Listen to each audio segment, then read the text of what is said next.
अब तुम्हारी रिपोर्ट पहले से बहुत बेहतर है, लेकिन इसका मतलब ये नहीं कि तुम फुटबॉल खेलने चले जाओ। अभी अंदरूनी इंजरी ठीक नहीं हुई है, बस 15 दिन और लगेंगे।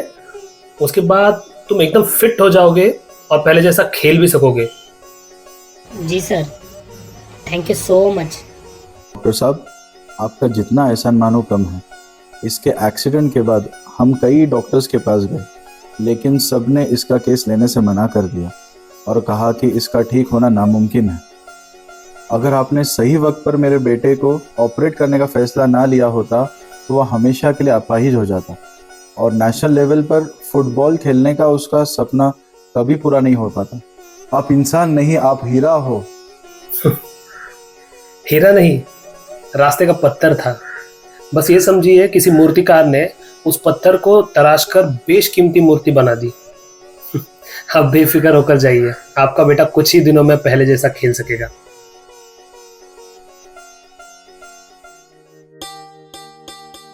नमस्कार, मैं डॉक्टर आदित्य मेहरा। घर में सब मुझे प्यार से आदि बुलाते थे, लेकिन स्कूल में सब मुझे आदि बुद्धि बुलाते थे। अरे देखो, आदि बुद्धि आया, आदि बुद्धि, आदि बुद्धि आया, आदि बुद्धि। रास्ते का पत्थर ही था मैं। 5th B की क्लास का हमेशा डरा डरा सा, उदास सा, पढ़ाई में कमजोर सा बच्चा था। खेल में भी कुछ खास उत्साह नहीं था मेरा।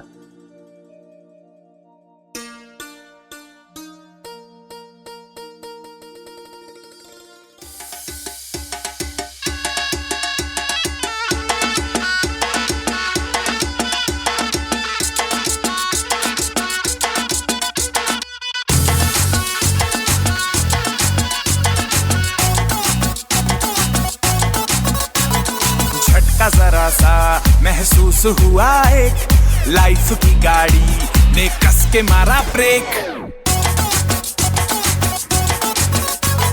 हो रहा है क्यों कंफ्यूज मेरे दिल, मशवरा मेरा तू आजमा के देख। यही उम्र है कर ले गलती से मिस्टेक, यही उम्र है कर ले गलती से मिस्टेक, यही उम्र है कर ले गलती से मिस्टेक, यही उम्र है कर ले गलती से मिस्टेक बेटा।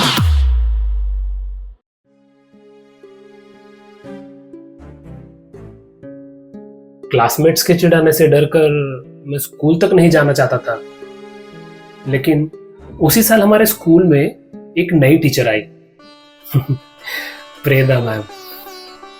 उनकी एक आदत बहुत अच्छी थी। रोज सुबह क्लास में आकर वो बच्चों से कहती, गुड मॉर्निंग स्टूडेंट्स, मुझे आप सब बच्चों से बहुत प्रेम है, तो चलिए हम एक दूसरे से दोस्ती करते हैं।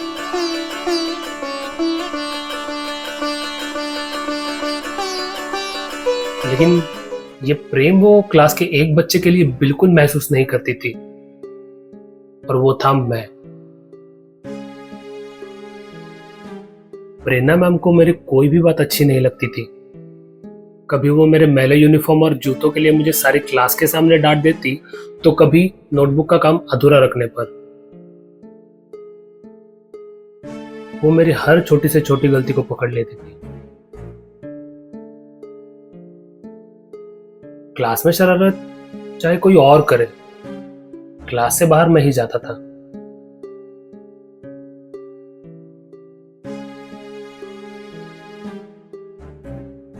फिफ्थ स्टैंडर्ड के मिड टर्म एग्जाम का मेरा रिपोर्ट कार्ड जब प्रिंसिपल के सिग्नेचर के लिए पहुंचा, तो वो उसमें लिखे हुए प्रेरणा मैम के मेरे बारे में रिमार्क्स पढ़कर परेशान हो गए। ये मिसेस प्रेरणा ने आदि की रिपोर्ट में क्या रिमार्क्स लिखे?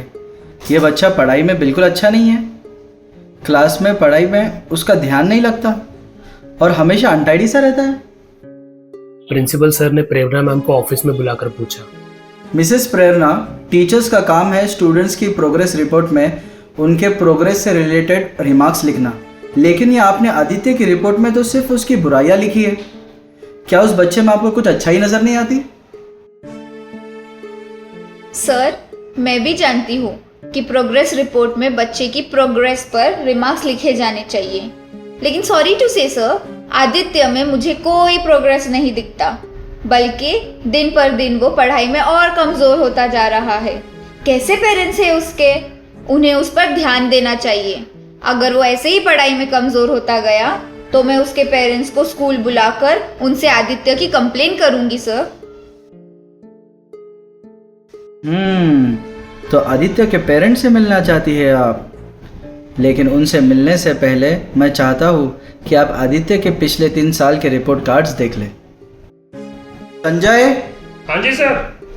मैडम को 5th B क्लास के आदित्य मेहरा के स्टैंडर्ड 2nd, 3rd और 4th की रिपोर्ट कार्ड की कॉपी निकाल कर दे दो हमारे रिकॉर्ड्स में से। हाँ जी सर, आप भी निकाल कर देता हूँ। और संजय सर ने प्रेरणा मैम को मेरे पिछले 3 साल के रिपोर्ट्स ले जाकर दे दिए। रिपोर्ट्स पढ़कर प्रेरणा मैम दंग रह गई। उन्हें अपनी आंखों पर यकीन ही नहीं हो रहा था। ये कैसे पॉसिबल है? आदि के 2nd स्टैंडर्ड के रिपोर्ट कार्ड में तो लिखा है कि वो क्लास का सबसे ब्राइट बच्चा है। I just can't believe this. उसके 3rd स्टैंडर्ड के रिपोर्ट कार्ड में लिखा है कि आदि की माँ कैंसर की बीमारी से पीड़ित है। ओह, और उसकी वजह से आदि का पढ़ाई पर से ध्यान हट सा गया है। और उसका 4th स्टैंडर्ड का रिपोर्ट कहता है कि आदि ने अपनी माँ को खो दिया है और उसी के साथ अपने पढ़ने की इच्छा को भी। अगर हमने आदि को एनकरेज करने के लिए कोई कदम नहीं उठाया तो ये बच्चा अपनी कैपेबिलिटीज को हमेशा के लिए खो देगा। ये पढ़कर प्रेरणा मैम मानो टूट सी गई। उन्हें मेरे साथ किए अपने बर्ताव पर बहुत पछतावा हुआ। ये क्या करती आई मैं आज तक आदि के कोमल मन के साथ। मैंने उसकी उदासी के पीछे के दर्द को कभी समझने की कोशिश ही नहीं की। उससे कभी जानने की कोशिश ही नहीं की कि उसकी यूनिफॉर्म कभी प्रेस क्यों नहीं हुई होती है, या उसके बाल क्यों ठीक से नहीं बने होते, या फिर वो रोज टिफिन में बाहर का जंक फूड ही क्यों लाता है। बेचारा बच्चा माँ के बगैर कितना अधूरा है। लेकिन मुझे पता है अब क्या करना है।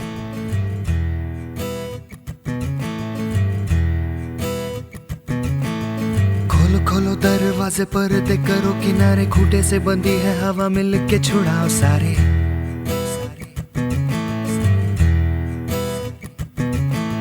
आ जाओ पतंग लेके अपने ही रंग लेके, आसमां का शाम आना आज हमें है सजाना।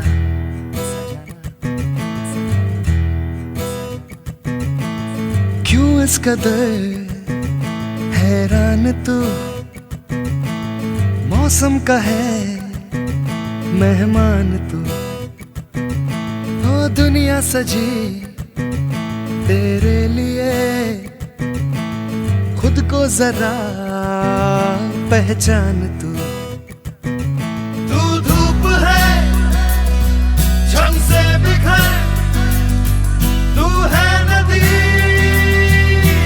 बेखबर, बह चल कहीं उड़ चल कहीं, दिल खुश जहां तेरी तो मंजिल है वही।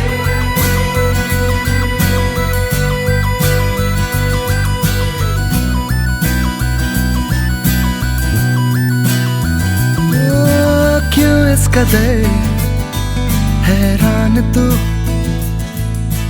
मौसम का है मेहमान तू।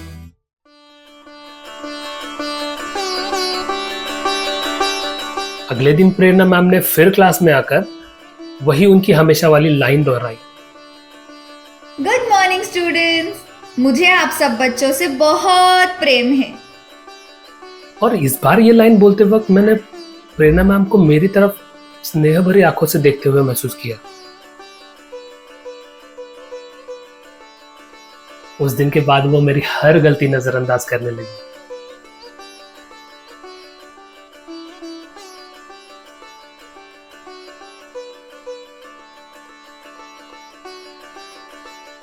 क्लास में जाने से पहले ही स्कूल के कॉरिडोर में वो मेरे बिखरे बाल खुद के कंघी से संवार देती और मेरे उधड़े हुए शर्ट को ठीक से इन कर देती और प्रेम से कहती, आदि बेटा जाओ क्लास में, और अगर आज मेरे सवाल पर तुमने जवाब देने के लिए हाथ उठाया तो मुझे बहुत खुशी होगी। फिर चाहे वो जवाब गलत ही क्यों ना हो, मैं उसे करेक्ट कर दूँगी, ठीक है ना? प्रेरणा मैम की ऐसी प्रेरणा से मैं क्लास में पूछे गए सवालों के जवाब देने का साहस जुटाने लगा।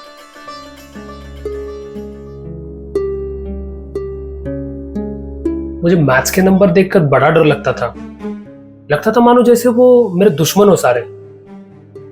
प्रेरणा मैम ने मेरे इस मनस्थिति के बारे में एक्सपर्ट्स की सलाह ली तो पता चला कि मुझे डिसकैल्कुलिया नाम का लर्निंग डिसऑर्डर है। मैम, डिसकैल्कुलिया एक ऐसा लर्निंग डिसऑर्डर है जो बच्चे की मैथ्स को समझने और यूज़ करने की क्षमता को इफ़ेक्ट करता है। ये ब्रेन के उन हिस्सों को इफ़ेक्ट करता है जो मैथ्स और नंबर्स को समझने से रिलेटेड होते हैं। इससे इफ़ेक्टेड बच्चों को काउंटिंग सीखने में, मैथमेटिक कैलकुलेशंस, प्लस माइनस को समझने में और प्रॉब्लम सॉल्व करने में बहुत दिक्कत होती है। इस डिसऑर्डर से डील करने के लिए और न्यूमेरिकल एबिलिटीज़ की इम्प्रूवमेंट के लिए हम टीचर ट्रेनिंग प्रोग्राम करते हैं जिसमें न्यूरो कॉग्निटिव सिस्टम्स को डेवलप करने वाले प्रोटोकॉल शामिल है। मिसेस प्रेरणा, आदित्य के केस को डील करने के लिए आपको हमारी ये ट्रेनिंग प्रोग्राम ज्वाइन कर लेनी चाहिए। मैम ने फिर वक्त निकालकर पहले इस डिसऑर्डर से निपटने के मेथड्स की खुद ट्रेनिंग ली और फिर उन सारे उपचारों की मदद से उन्होंने मेरा मैथ्स का आंकड़ों का डर निकाल सा दिया और मुझे अलग अलग मेथड से मैथ सिखाकर इस सब्जेक्ट को मेरे लिए इंटरेस्टिंग बना दिया। और उसके बाद नंबर से मेरी दुश्मनी दोस्ती में बदल गई।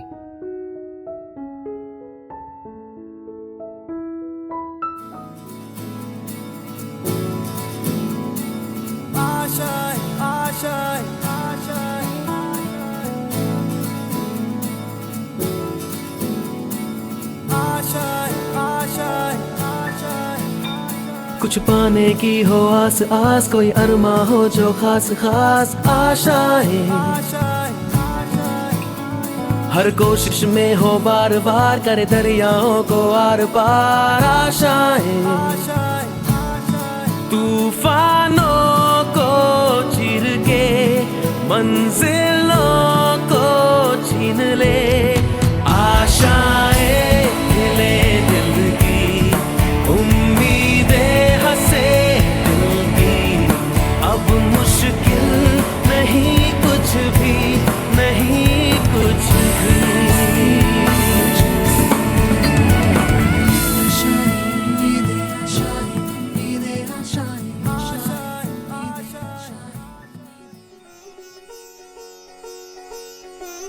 साल खत्म होते होते मैं फिर से क्लास के टॉपर्स की लिस्ट में आ गया और ये सब प्रेरणा मैम की मुझ पर मेहनत का नतीजा था।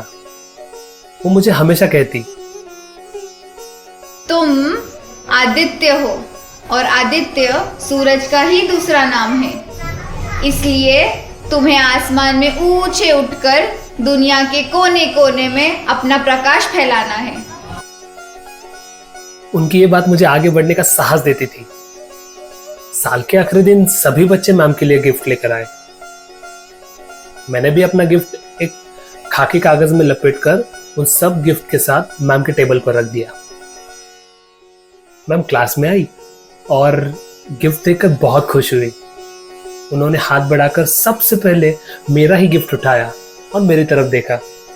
ना जाने वो कैसे समझ गई कि वो गिफ्ट मेरा ही दिया हुआ है। चेहरे पर एक संतुष्ट मुस्कुराहट के साथ प्रेरणा मैम ने मेरा गिफ्ट खोला। मैंने उसमें अपनी माँ की आधी इस्तेमाल की हुई परफ्यूम की बोतल और उनका वो ब्रेसलेट रखा था जिसमें से कुछ मोतियाँ झड़ चुकी थी। ये दोनों ही चीज़ें मेरे पास मेरे माँ की आखिरी निशानी के तौर पर बची हुई थी। सभी क्लासमेट्स वो गिफ्ट देखकर हंसने लगे, लेकिन प्रेरणा मैम ने बिना कोई सवाल किए वो ब्रेसलेट पहना और अपने ऊपर वो परफ्यूम भी स्प्रे कर दिया और अपने आंसुओं को अपनी मुस्कुराहट के पीछे दबाते हुए उन्होंने मेरी तरफ फिर देखा। मैं उनके पास गया और उनसे कहा, मैम, आज आप में से मेरी माँ जैसी खुशबू आ रही है। ये उन्हीं का परफ्यूम है और ये ब्रेसलेट हमें उनकी शो पर से निकाल के दिया गया था।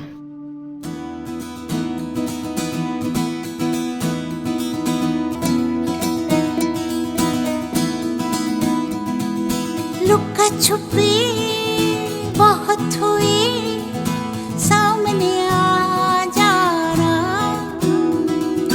कहाँ कहाँ ढूंढा तुझे, थक गई है अब तेरी माँ, आजा सांझ हुई, मुझे तेरी फिक्र धुंधला गई, देख मेरी नजर आ जाना, आजा सांझ हुई, मुझे तेरी फिक्र धुंधला गई, देख मेरी नजर आ जाना।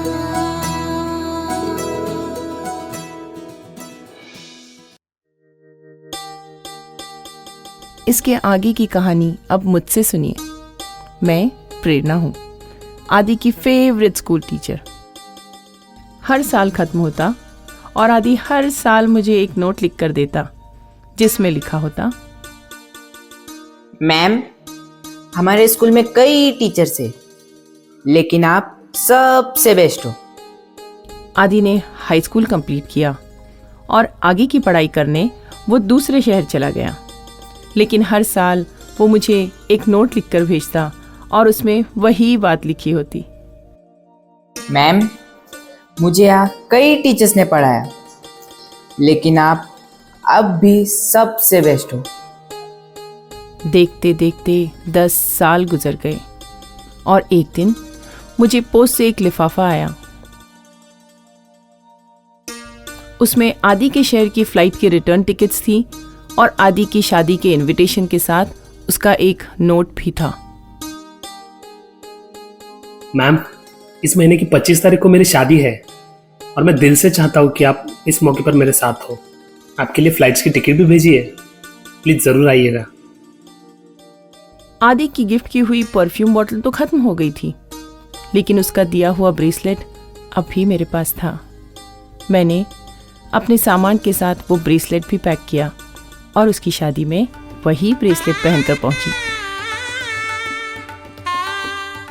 शादी के मंडप में पहुंची तो सबसे पीछे की कुर्सी पर बैठना चाहा, लेकिन स्कूल के आदि के क्लासमेट्स वहां थे। उन्होंने मुझे पहचान लिया और मेरा हाथ पकड़कर मुझे सीधे सबसे पहले वाली रो में लेकर गए, एक कुर्सी के पास। और उसके दोस्तों में से एक दोस्त ने कहा, मैम, आदि ने हमसे स्ट्रिक्टली कहा है कि आप जब भी आओ आपको इसी कुर्सी पर बिठाएं।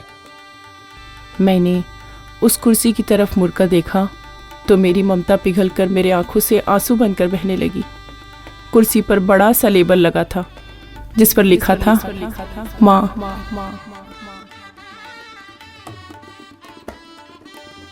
मैं गर्व से उस कुर्सी पर बैठ गई और बिल्कुल करीब से आदि के फेरे होते हुए देखे। फेरे होते ही फौरन आदि सबसे पहले अपनी दुल्हन को मुझसे मिलाने लाया और मेरे पैर छूने के बाद उठकर अपने आंसू पोंछते हुए कहा,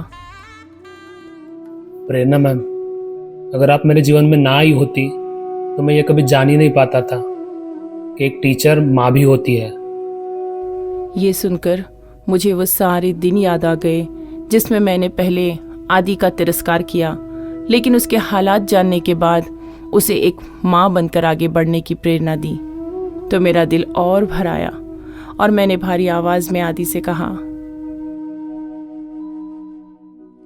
आदि, अगर तुम मेरे जीवन में नहीं आते तो मैं ये कभी नहीं समझ पाती कि एक टीचर को अपने स्टूडेंट्स की टीचर होने से पहले उसके लिए माँ होना चाहिए। यही है एक सफल गुरु शिष्य के रिश्ते की पहचान।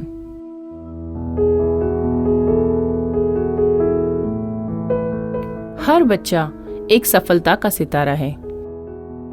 हर एक की अपनी अलग दिशा और अलग चमक है।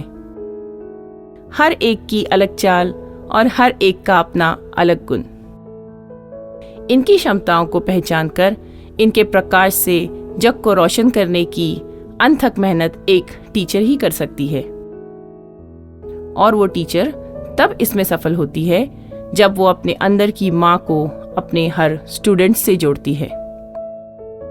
अगर टीचर्स इनकी क्षमताओं को खोजकर इन पर मेहनत ना करें तो शायद खो जाएंगे ये तारे जमीन पर। तारे जमीन पर।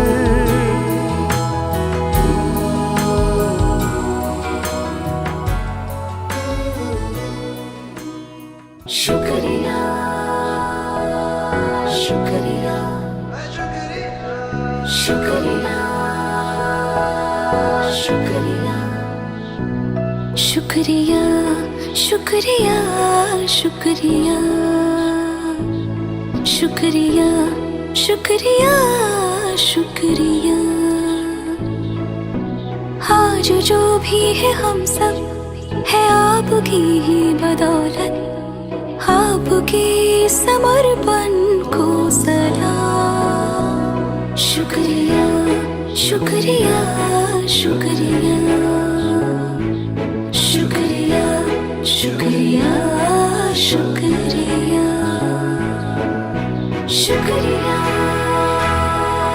शुक्रिया शुक्रिया।